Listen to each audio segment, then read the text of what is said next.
دیکھیے یہ ایسی ہے جیسے وہ کہتے ہیں نا میری تو کمر ہی ٹوٹ گئی جی تو اتنی امپورٹنٹ ہے وچ از کالڈ بیک بون. تو back bone is actually a bone. تو پوسچر میں ہمارے جیسے گھر میں لینٹر کا یا چھت کا رول ہوتا ہے ایسے گھر جو جسم میں آپ کی بیک بون کا رول ہے. یہ ہماری لمبائی, بیٹھنے کا عمل, ہماری ایکٹیویٹی, اس کو کچھ چیزیں جیسے کچھ محکمے ہیں وہ ساری عمر کام میں رہتے ہیں, وہ نہیں سو سکتے. ہیلتھ کا ایسا ہے کہ وہ عید پہ دنوں میں بھی کام کریں گے, پولیس کرے گی. اس لیے اس وقت میں اور آپ ریسٹ کی حالت میں ہیں, لیکن ہماری کمر اس وقت بھی کام کر رہی ہے. ہم لیٹے ہوتے ہیں, ہم کمر پہ لیٹے ہوتے ہیں. یہ وجہ ہے کہ جب کمر درد ہوتی ہے تو آپ سے لیٹا بھی نہیں جاتا. تو back bone is always on duty. تو اس کا مضبوط ہونا بہت ضروری ہے. صحیح. اچھا, اس کی مضبوطی کے لیے بچپن سے ہی وہ کون سی ایسی ایکسرسائزز ہیں, بچپن سے ہی وہ کون سی ایسی غذائیں ہیں, وہ کون سے ایسے پوسچرز ہیں جن سے ایک ہمیں فائدہ اٹھانا چاہیے اور دوسرا ہمیں ایوائڈ کرنا چاہیے؟ ایک تو دیکھیے جسم جو ہے نا وہ اس کی بنیادی کچھ کروز ہیں, ان کو ہم کبھی بھی ختم نہ کریں.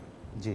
بہت سارے لوگوں میں یہ غلط امپریشن ہے کہ زمین پہ لیٹ جائیں یا پھٹے پہ لیٹیں تو کمر کے لیے اچھا ہے. بالکل اچھا نہیں ہے. ہمارے جسم کو ایک خاص لچک کی ضرورت ہوتی ہے. جیسے ہمارے بات یا رویے میں اگر زیادہ سختی ہوگی تو اگلا اس بات کو زیادہ اچھی طرح فالو نہیں کرے گا. اسی طرح جسم ایک حد تک ٹالریٹ کرتا ہے. تو یہ جو عام بیڈ ہیں, چارپائیاں ہیں, یہ بہت مناسب ہیں.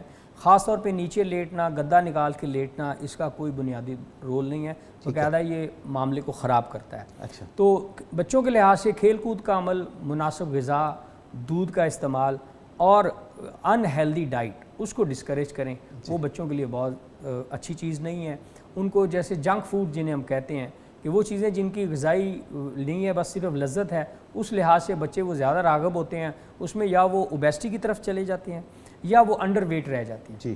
ان سے ہمیں ڈسکریج. اچھا, بالکل ڈیفینیٹلی. مطلب ہر جگہ پر اگر ہم دیکھتے ہیں تو فوڈ کا یعنی جو اس کی غذائیت اس کے اندر موجود ہے اس کا بہت بڑا رول ہے. بہت بڑا. لیکن بات ہم کر رہے تھے تو ریڑھ کی ہڈی کا ایک مخصوص قسم کا اپنا ایک کرویچر ہوتا ہے اور اس کی جو ایک خاص شیپ ہوتی ہے.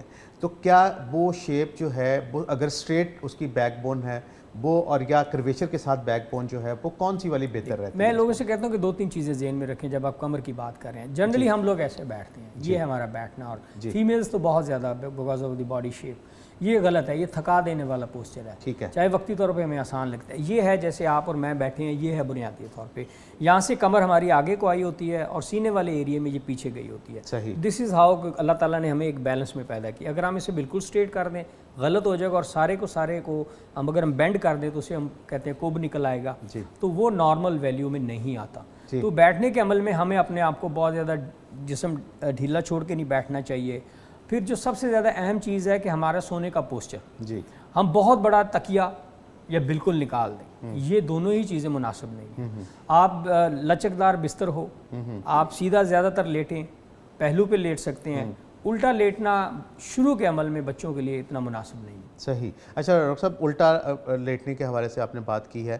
پوسچرز کی جب بات آتی ہے تو ہم بیڈ عام طور پر ہمارے گھروں میں میٹرس یوز ہوتا ہے, اور پہلے چارپائیاں ہوتی تھیں جس میں وہ ادوائن لگا کے تو اس کو کسنا اور وہ سارا کچھ. تو یہ مجھے بتائیں کہ ان چیزوں میں فرق کیا ہے؟ کیا وہ پہلے والے سسٹم بہتر تھے, یا آج کا جو میٹرس ہے یہ ہمارے باڈی پوسچرز کو بنانے میں یا ان کو بیلنس رکھنے میں اپنا کوئی کردار ادا کر رہے ہیں؟ ایک مناسب اچھی معیار کی چارپائی جس میں مناسب لچک ہو وہ اب بھی بہتر ہے بنسبت کسی قسم کے بھی بیڈ کے. اچھا. یہ آرٹیفیشیل میٹریسز ایسی ہیں, یہ جیسے they have to sell their products, انہوں نے اپنی چیزیں بیچنی ہیں. میڈیکلی اس کا کوئی ایسا ڈاکومنٹڈ پروف نہیں ہے. آپ کسی خاص بیماری کا شکار ہیں, اس میں ڈاکٹر نے آپ کی بہتری کے لیے کوئی خاص بیڈ تجویز فرمایا ہے تو وہ ایک ماننے والی بات ہے. لیکن پوری ایٹ لارج پوری پبلک کو, پوری عوام کو ہم یہ میسج دیں کہ یہ بیڈز وغیرہ یہ آپ کی آسانی کے لیے ہیں, آپ کے لیٹنے کے لیے ہیں, اب کلچر بن گیا ہے, نارمز بن گئے ہیں تو ہم استعمال کرتے ہیں. آج بھی چارپائی جو ایک مناسب تناؤ کی شکل میں ہو بہت درجے بہتر ہے ایک غیر ضروری بیڈ کے جو صرف ایک فیشن ہے. فرنیچر مارکیٹ تو ساری آپ کے خلاف ہو جائے گی. فرنیچر مارکیٹ چارپائیوں پہ بھی چل سکتی ہے. اچھا, وہ رنگین پایوں والی چارپائی اور وہ سارا کچھ. اچھا ڈاکٹر صاحب, اگر ہم مطلب تھوڑا سا غور کریں ان چیزوں کے اوپر, تو ہمارا جو کلچر ہے, ہم اگر اپنے کلچر کو بیس کرتے ہوئے اپنے سارے پروسیس کو آگے بڑھائیں تو پھر ہم اس کا مطلب کہنے کا مطلب یہ کہ ہم بہتر رہ سکتے ہیں. بہت میں ایک چھوٹا سا ٹائم لوں. دیکھیے ہمارے گھروں کے ڈیزائن چینج ہو گئے, چھتیں اونچی ہوتی تھیں, روشن دان ہوتے تھے, تو گھروں میں اے سی کی ضرورت ہی نہیں پڑتی تھی, ہوادار چیزیں تھیں. ہم آہستہ آہستہ ان قدرتی چیزوں سے دور ہو گئے. اس کا پھر ہماری بون ہیلتھ سے ہے. اب سب سے پہلے جو چیز ہماری زندگی سے چلی گئی وہ سورج چلا گیا. ہم اپنے بچوں کو اب ایپس پہ ساری گیمیں کھیلی جاتی ہیں, بچے گلیوں میں کھیلتے ہی نہیں جا کے. حالات وہ نہیں رہے, خوف ہے لوگوں میں, انسیکیورٹیز ہیں, لا اینڈ آرڈر کے ایشوز ہیں, ہائیجین کے ایشوز ہیں. اچھا, بچے کو سرٹن رسک کی طرف کھولنا چاہیے. دیکھیے عام بچہ ہے نا, وہ آئے دن بیمار ہوتا ہے, چاہے آپ جتنا مرضی پروٹیکٹ کریں. ہم گلیوں میں کھیلے کودے, ہر قسم کے معاملات میں رہے, ہماری صحت اس طرح نہیں بار بار بیمار ہوتی تھی. حالانکہ اس وقت نہ یہ سہولتیں تھیں نہ یہ ادویات تھیں, تو ہماری بیماریوں کا تناسب بقدر کم تھا بنسبت آج کل کے میرے اور آپ کے بچوں کو, جن کو غذاؤں میں بھی سب کچھ اچھا مل رہا ہے, لیکن وہ نیچرل ریزسٹنس ان میں نہیں پیدا ہو رہی جو آپ ایک عام دنیاوی معاملات میں ایکسپوز ہی نہیں کرتے بچوں کو. تو بچوں کو تھوڑا کھیل کود میں جانے دیں. سورج کے ایک پراپر ایکسپوجر ہونا چاہیے. 2 وقت کا سورج بہت اچھا ہے, ایک صبح 10 سے 11 بجے تک کا اور ایک شام کا عصر کے وقت کا سورج. تو یہ جو لائٹ ہے نہ کم ریڈیشن ہوتی ہے, یو وی لائٹ ایکسپوجر کم ہوتا ہے, اس میں ہماری وائٹامن ڈی بہت اچھی بنتی ہے. جی بالکل ٹھیک ہے. ڈاکٹر صاحب گفتگو بہت خوبصورت نہج پر پہنچ چکی ہے, مزید گفتگو کریں گے. یہاں پر لینا ہے ہمیں ایک مختصر سا وقفہ. معزز خواتین حضرات حاضر ہوتے ہیں ایک وقفے کے بعد. کر دوائیں محبت دیتے ہیں پیغام صحت, کر دوائیں محبت دیتے ہیں پیغام صحت. ویلکم بیک معزز خواتین حضرات. پروگرام میں غذا اور ہڈیوں کی مضبوطی پر گفتگو کا سلسلہ جاری ساری. ڈاکٹر صاحب بات چیت ہو گئی, ہمارا پوسچر بہت اچھے طریقے سے ہم نے بلڈ کرنے کی کوشش کی. اب ہم آتے ہیں مزید اپنی دوسری ہڈیوں کی طرف. ہمارے ربس ہیں, ہماری اسکل ہے, ہمارے لمبس ہیں, اور لمبس کا کردار بھی ہمارے باڈی کے ہائٹ میں بہت زیادہ ہے, خاص طور پر ہماری جو ٹانگیں ہیں. تو ان ہڈیوں کی بڑھوتی کے لیے جو ایج ہے ہماری گروئنگ ایج ہے, ہم جس میں ٹین ایجرز کہلاتے ہیں, بچے گرو کرتے ہیں 12 سال کی عمر تک, کون سی غذائیں سب سے زیادہ ضروری ہوتی ہیں؟ سب سے زیادہ ضروری اس میں دودھ کا عمل دخل ہے. دودھ اور دودھ کی بنی ہوئی اشیاء. آپ اس میں, ہم قدرتی طور پہ پنیر استعمال نہیں کرتے, اوورال سوسائٹی میں اس کا بہت بڑا رول ہے, بہت اچھا ڈاکٹر صاحب بڑا استعمال ہو رہا ہے آج کل. پیزا ہم بہت کھاتے ہیں, یہ واحد ایک اچھی بات کہہ لیں جو ہماری جو فورٹیفائڈ یا ایسی چیزوں میں آ گئی ہے کہ پنیر کا استعمال ہے, ادروائز ہماری گھریلو اشیاء میں نہیں ہے. بہرحال ہمیں اس میں دودھ کا استعمال, بچوں کے لحاظ سے آئس کریم انہیں کھانے دیجیے, بس اس کا درجہ حرارت ایسا دیکھ لیں کہ گلا خراب نہ ہو, اس میں ایسا ٹیسٹ نہ ہو جیسے بہت زیادہ ترش نہ ہو. تو بچوں کے لیے وہ قدرتی چاکلیٹ بہت اچھی ہے بچوں کے لیے. کیا بات ہے, چاکلیٹ بہت اچھی ہے. ڈاکٹر صاحب آپ کے خلاف ہو جائے نا ساری ماں نہیں سر, انہوں نے کہہ رہے دانت خراب کر دیے. میں آپ اور اپنے لیے نہیں کہہ رہا. ٹھیک ہے, اچھا اس میں بھی 2 چیزیں ہیں. بچوں کو شروع سے آپ نے اپنی صحت مند عادات کی طرف کہنا. مثلاً they must brush every night before going to bed, آپ شروع سے ڈال دیں. تو میں اپنے بچوں کو اسی طرح ہے, وہ بیسیکلی خوراک سے دانتوں کو کیڑا نہیں لگتا, خوراک کے گلنے سڑنے کے عمل سے لگتا ہے. بالکل ٹھیک. اس طرح کہ آپ ان کو اگر ہائیجین کی طرف لے جائیں, میں اس میں 2-3 چیزیں کہوں گا کہ ایک تو گرم سرد ہونے کا عمل بہت اہم ہے. بچے ہیں نا, ان کو نہیں احساس ہوتا. ہماری گھروں میں اب ایئر کنڈیشننگ ہے, باہر سے بچہ دھوپ سے آیا یکدم گریبان کھول کے اگر وہ اے سی کے سامنے کھڑا ہو گیا تو بہت سارے پٹھوں کے کھچاؤ کا شکار ہو سکتا ہے. صحیح. اسی طرح آپ اس کو کھانے کے فوراً بعد کھیل کود کے عمل سے روکیں اور چیزوں کو ایڈ کرتے جائیں, ان کا ٹیسٹ ڈیولپ کریں مثبت اور صحت مند غذاؤں کی طرف. صحیح. مطلب یہ ایکسرسائز بہت ضروری ہے, لائک جیسے ایکسرسائز بہت ضروری ہے, مناسب اور متوازن غذا بہت ضروری ہے, مناسب سورج کا استعمال بہت ضروری ہے, اور ان کو اور کھیل کود ان کو دیکھیں, جو جسم کے لیے سب سے اچھی چیز ہے نا وہ پلیئر ہے, وہ خوشی کا عمل ہے, فزیکل ایکسرسائز جس میں موجود ہو, ایموشنل بھی ایون. آپ ان کو, ہم بچوں کو, اچھا میں ایک اور بات اس میں لوں گا کہ بچوں کو آپ منفی پیغام نہ دیں. صحیح. کہ مثلا آپ اسے یہ نہ کہیں کہ باہر نہیں جانا, اسے کہیں کہ اندر رہنا ہے, تو یہ ایک مثبت پیغام ہے. صحیح. مطلب اگر ہم نفی کہتے ہیں نا تو انسان میں کی برین میں نفی کا عمل ہے ہی نہیں. میں آپ کو کسی چیز سے روکوں گا, آپ کا دھیان اسی عمل کی طرف جائے گا. تو بچوں کی بڑھوتی میں انہیں کہیں جی کہ یہ نہیں کہ آپ نے یہ نہیں کھانا, مثلا آپ انہیں کہیں آپ یہ کھائیں, ٹھیک ہے, تو ان کو مثبت انداز میں آپ پیغام دیں, وہ اس کو مثبت طریقے سے لیتے ہیں. کبھی کبھی انہیں کوئی ایسی جنک کھانے دیں تاکہ ان کو ٹیسٹ ڈیولپ ہو, پھر ان کو آپ بٹھا کے سمجھا سکتے ہیں کہ دس از یہ اس میں یہ خرابی ہے، یہ اچھا مطلب یہ نیوٹریشن ہے اس میں اور یہ ساری اس میں یہ خوراک ہے اور یہ غذا ہے. ٹھیک ہے ڈاکٹر صاحب، آپ نے آئس کریم کا ذکر 3-4 دفعہ کیا ہے. مارکیٹ میں ہمارے ہاں بڑے ڈیزرٹس اویلیبل ہیں اور ان کے اوپر باقاعدہ گورنمنٹ آف پاکستان اور ہائی کورٹ کے حکم کے مطابق لکھ دیا گیا کہ یہ فروزن ڈیزرٹس ہیں، یہ آئس کریم نہیں ہے. اس حوالے سے ذرا ناظرین کو تھوڑا سا آپ بھی ڈیفائن کریں کہ وہ کون سے ایسے چیزیں ہیں جن کو فروزن ڈیزرٹس کہا گیا، اور آئس کریم جو ہے بیسیکلی کون سی چیز ہوتی ہے جس کے لیے آپ کی ریکمنڈیشن؟ دیکھیں یہ نام ہی بتا رہا ہے آئس کریم کو لے کے اس کو آئسڈ کر دیا گیا ہے. ہمارے ہاں جو گھروں میں آئس کریم پہلے بنتی تھی ہینڈ میڈ انہیں کہتے تھے، اس میں باقاعدہ دودھ کا استعمال ہوتا تھا. تو اس میں اگر ہمارے حفظان صحت کے اصولوں کو ایک طرف رکھا جائے تو وہ بہت اچھا سورس ہے، اور ابھی بھی شہروں میں مختلف جگہوں پہ وہ ہینڈ میڈ آئس کریمز مل جاتی ہیں جو گھر کے دودھ سے تیار ہوئی ہوتی ہیں. صحیح. دودھ کا سورس بڑا میٹر کرتا ہے. صحیح. ہمارے ہاں جو کیلشیم کی بنیادی خرابی اس کی 3 وجہ ہیں. سورج کا کم استعمال، دوسرا دودھ سے دوری. دودھ سے دوری 2 وجہوں سے آئی. ایک کوالٹی آف دودھ، مطلب ہمیں اچھی قسم کا دودھ میں اور آپ شاید بڑی مشکل سے ڈھونڈیں کہ جس میں کیمیکلز نہ ہوں، وہ ہو بھی سورس نیچرل لیکن اس کو انجیکشنز لگا کے حاصل نہ کیا گیا ہو. اچھا اس کے بعد کیمیکلز، مطلب جلتی پہ تیل کا کام کیمیکل والا ملک آ گیا. مطلب اس میں یہ ہوتا ہے کہ عام طور پر دودھ کو محفوظ کرنے کے لیے کیمیکل پریزرویٹو میں کیمیکلز، اور کیمیکل ڈریون فوڈ ہے، ملک ہے وہ بنا ہی کیمیکل سے ہوا ہے. صحیح. تو وہ مکسچر ہے، اس میں سویا اور ڈرائی ملک ڈال کے آئل، وہ کمپوزیشن ساری پوری کرتے ہیں لیکن اس کی پی ایچ وہ نہیں ہوتی، اس کی غذائی ویلیو وہ نہیں ہوتی. اور جو اللہ تعالیٰ کا پیدا کردہ سسٹم کے تحت ایک چیز بنتی ہے وہ مشین اس کو نہیں بنا سکتی. ڈاکٹر صاحب مجھے بتائیں کہ کیا فرق ہے ایک ڈبے کے دودھ کا اور ایک نیچرل دودھ کا؟ دیکھیے نیچرل دودھ تو اس جیسی کوئی چیز ہی نہیں ہے. اس کا نارمل پی ایچ، اور وہ خاص طور پہ اگر فریش پیا جائے، ہم تو اسے جب فریج میں بھی رکھتے ہیں یا بار بار بوائل کرتے ہیں تو بھی اس کی نیوٹریشنل ویلیو افیکٹ ہوتی ہے. پھر اس میں ہم اور چیزیں ایڈ کر دیتے ہیں. مثلا ملک شیک آپ لیتے ہیں بہت اچھی بات ہے، لیکن اگر آپ ملک شیک میں چینی ڈال رہے ہیں اور آپ کو پھر اس میں اوبیسٹی کی ٹینڈنسی آ جاتی ہے. اور اسی طرح دودھ سوڈا کا میں کہوں گا کہ بہت زیادہ استعمال کیا جاتا ہے. یہ ایسے جیسے یہ ایسے جیسے اس اسٹوڈیو میں اے سی بھی چلا دیں، ہیٹر بھی، تو آپ کی بجلی تو بہت زیادہ استعمال ہوگی لیکن آپ کو آؤٹ پٹ کوئی نہیں ملے گا. تو وہ جو ڈرنکس ہے نا وہ کیلشیم کو ساتھ لے کے آپ کے انٹسٹائن سے نکل جاتے ہیں. تو آپ ان کو سیپریٹلی یوز کریں، کبھی بھی ہمیشہ کمبائنڈ یوز نہ. مطلب یعنی کہ دودھ سوڈا جو ہے مطلب ایوائڈ کیا جاتا ہے، حالانکہ غذائی لحاظ سے اس کی کوئی اہمیت نہیں ہے. خوراک کے طور پہ آپ خوراک کے طور پر یا ٹیسٹ کے طور پر آپ نے لینا تو وہ آپ ضرور لیں. تو مطلب آپ منع کر رہے ہیں کہ دودھ سوڈا جو ہے دہی کا استعمال بہت زیادہ ہمیں کرنا چاہیے. ایک تو بچوں کے بیکٹیریا میں لیکٹوجن انٹالرنس ہوتی ہے، انہیں دودھ انٹالرنٹ آ جاتی ہے، دہی اس کی انٹالرنس کو ختم کرتا ہے. اچھا صحیح. مطلب دہی کا استعمال ہڈیوں کے معاملات کے لیے بہت اچھا ہے. بہت اچھا. اور جو گروئنگ ایج میں بچے ہیں ان کے لیے کتنی مقدار میں دہی روزانہ لینا بہت مناسب ہوتا ہے؟ دیکھیے ہماری خوراک میں تقریباً 50-60% جو ہے نا وہ کاربوہائیڈریٹ یا نشاستہ ہونا چاہیے. اور اس کے بعد آ جاتا ہے 15 سے 20% آپ کی پروٹینز ہونی چاہیے. صحیح. اور پھر آپ کی ایڈیٹیوز آ جاتے ہیں جس میں ملک بھی ہے.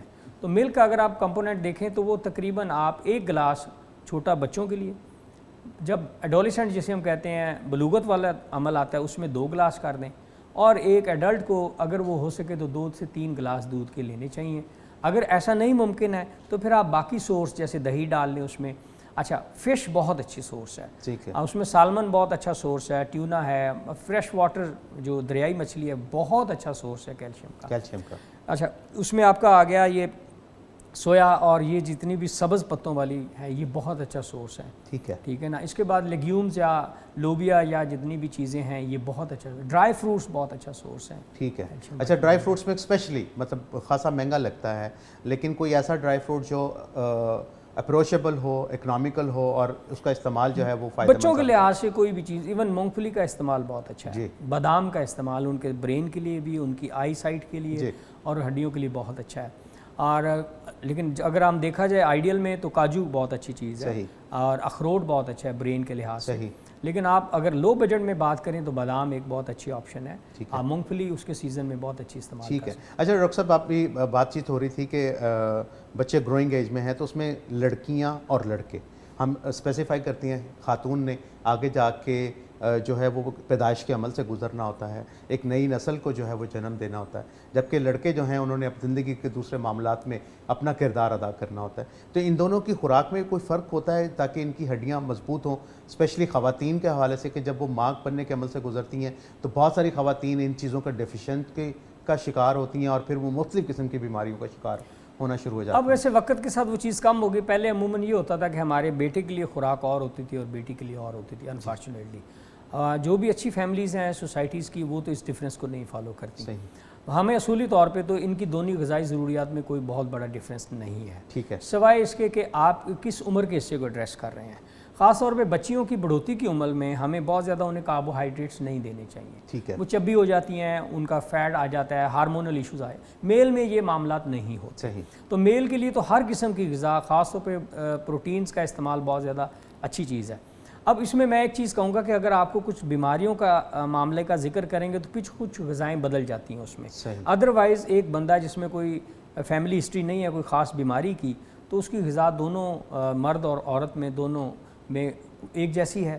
ہاں آپ اس میں پھلوں اور سبزیوں کا استعمال فیمیلز کے لیے زیادہ ضروری ہے بنسبت میل کے, کیونکہ اس کی وائٹامن زیادہ ضروری ہیں بچوں کی پیدائش کے عمل میں اس میں بہت. اچھا ڈاکٹر صاحب, دیکھا یہ ہے کہ عام طور پر لڑکے باہر چلے جاتے ہیں, کرکٹ کھیلتے ہیں, فٹ بال کھیلتے ہیں, والی بال کھیلتے ہیں, اور ان کی فزیکل ایکٹیویٹیز کی جو ایکسرسائزز گیمز ہیں وہ بہت زیادہ ہوتی ہیں ایز کمپیئر ٹو فیمیلز کے. بچیاں گھروں میں رہتی ہیں اور ان کی وہ والی فزیکل ایکٹیویٹیز نہیں ہوتی. تو کیا ان دونوں کی فزیکل ایکٹیویٹیز کے فرق کی وجہ سے ان کی ہڈیوں کی صحت مندی میں کوئی فرق آتا ہے؟ بہت بڑا. یہ آپ نے اتنا بنیادی سوال کیا ہے. اس کا ایک کنسیپٹ ہوتا ہے bone mineral density, bone mass جسے ہم کہتے ہیں. یہ ایسے جیسے ہمارا بینک بیلنس کتنا ہے. ٹھیک ہے. آج ہم جتنا بیلنس بنائیں گے, ہم جب کام نہیں کریں گے تو ہم اس بینک بیلنس کو یوز کر سکتے ہیں. ٹھیک ہے. آج یہ جو بلوغت سے پہلے کا عمل ہے اس میں آپ کا میکسیمم بون میس بن سکتا ہے. ٹھیک ہے. یہ بون میس کا عمل 30 سال تک بنتا ہے. صحیح. 40 سال تک وہ مینٹین رہتا ہے. 40 کے بعد اس نے حکم ربی کے تحت نیچے جانا ہے. اگر ہم چند احتیاط لیں گے تو وہ کچھ عمل سلو ہو جائے گا. اب آج ہم اگر اپنا بینک ڈیولپ کر لیں گے تو ہم آرام سے اس عمر میں جہاں ہمارا بینک نہیں بننا بیٹھ کے کھا سکتے ہیں. تو یہ عمر یہ ہے, یہ بلوغت والی ہے. اس میں بچوں کو ہر پازیٹیو ایکسرسائز کرنی چاہیے.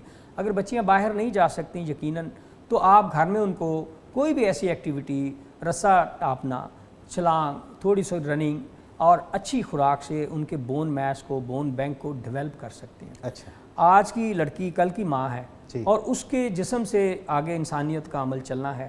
تو اگر اس کی ہڈیاں کمزور ہیں تو وہ ایک صحت مند بچے کو جنم نہیں دے سکتی. ہڈیوں کو مضبوطی جو ہے وہ بہت زیادہ ضروری ہے, اور خواتین کے لیے اسپیشلی جو وٹامن ڈی کا استعمال ہے وہ استعمال کرنا, اور اس کے علاوہ کیلشیم کے سپلیمنٹس لینا. اور وہ اچھا, جب بھی یہ بچی اپنی ایک بلوغت پر پہنچتی ہے تو وہاں پر اس کے ساتھ ایک اور نیچرل پروسیس شروع ہو جاتا ہے جو کہ ماہانہ ایام کی صورت میں ہوتا ہے. تو کیا اس سے بھی فرق پڑتا ہے اس کی گروتھ پر یا اس کی ہڈیوں پر؟ بہت زیادہ. 2-3 اس میں معاملات آ جاتے ہیں. یہ بڑا بنیادی سوال ہے. ایک تو اس میں آئرن کی کمی آ جاتی ہے. جی. پھر بچیوں کو اپنی علامات کا بھی نہیں پتہ ہوتا. ان میں بہت سارے چانسز ہوتے ہیں انفیکشنز کے. انفیکشن ایسی ہے جسے آپ کے گھر کے وسائل چوری ہو رہے ہیں. انفیکشن کسی جسم کی بھی ہو, گلے کی خراب کی ہو, پیشاب کی نالی کی ہو, یا گائنیکولوجیکل انفیکشنز ہو, وہ آپ کے جسم کی نیوٹریشن کو چراتی ہیں. تو ان سے ان بچیوں میں بہت سارے جملہ امراض آ جاتے ہیں جس میں انیمیا آ گیا, خون کی کمی, کیلشیم کی کمی, آسٹیوملیشیا ایک لفظ ہوتا ہے جو خواتین یا بچیوں میں بڑھوتی کے عمل میں کیلشیم وائٹامن ڈی کی کمی سے ہڈیاں ٹیڑھی یا ٹوٹنا شروع ہو جاتی. اچھا ڈاکٹر صاحب, کیا یہ مطلب ان چیزوں کی ڈیفیشنسی کی وجہ سے وہ ہڈیاں ٹوٹنے کا عمل بھی شروع ہو جاتا ہے, یا کچھ خواتین ایسے شکایت کرتی ہیں کہ ہمارے دانت بھرنا شروع ہو گئے ہیں؟ تو کیا یہ دانت بھرنا ایک ایسا انڈیکیشن ہے کہ ان کے جسم کی باقی ہڈیاں بھی بھرنا شروع ہو جاتی ہیں؟ ایک تو ناخن پتلے ہو جاتے ہیں. جی. آپ کے ہڈیوں پٹھوں میں بے وجہ درد رہتا ہے. جی. تھکاوٹ کا عمل جلدی آ جاتا ہے. سستی آ جاتی ہے, اور دانت کا بھرنا. جی. یہ علامات ہیں کہ آپ میں کیلشیم وائٹامن ڈی کی کمی ہو سکتی ہے. بالکل ٹھیک. اور آپ اس کو بنیادی طور پہ تھوڑی سی خوراک بہتر کر کے ان تمام معاملات سے بچ سکتے ہیں. جی ڈاکٹر صاحب, بہت شکریہ. ہم یقیناً ایک پروگرام کے لیے آپ کو اور زحمت دیں گے اور مزید ان چیزوں کے بارے میں ڈسکس کریں گے کہ یہ ہڈیاں مضبوط کیسے رکھی جا سکتی ہیں, اور جو بات آپ نے کہی کہ جی بینک میں اگر آپ سیونگ کریں گے تو اس کو بعد میں آپ خرچ کر سکتے ہیں, انشاءاللہ اس کو بھی ڈسکس کریں گے. آپ کا بہت شکریہ, آپ ہمارے پروگرام میں تشریف لائے. معزز خواتین و حضرات, آج کے پروگرام میں ہڈیوں کی مضبوطی کے لیے کن غذاؤں کا ہونا بہت زیادہ ضروری ہے, اس بارے میں گفتگو ہوئی. انشاءاللہ اگلے پروگرام میں ان کے مختلف امراض اور خواتین اور مردوں کے لیے ہڈیوں کی مضبوطی کے لیے کون کون سی چیزیں بہت ضروری ہیں, کون سی احتیاط بہت زیادہ ضروری ہے, اس کے بارے میں گفتگو کریں گے. انشاءاللہ آپ سے ملاقات کریں گے اگلے پروگرام کے لیے. پیغام ٹیلی ویژن کے پروگرام پیغام صحت سے اپنے میزبان ندیم الرحمان کو دیجیے اجازت. آپ کا اور میرا ہم سب کا اللہ نگہبان. صحت ہو پاس احساس رب کی ہے خاص نعمت وہ ہے صبح و شام صحت ہو پاس زندہ احساس رب کی ہے خاص نعمت وہ ہے صبح و شام ہر ایک کے نام اپنا پیغام صحت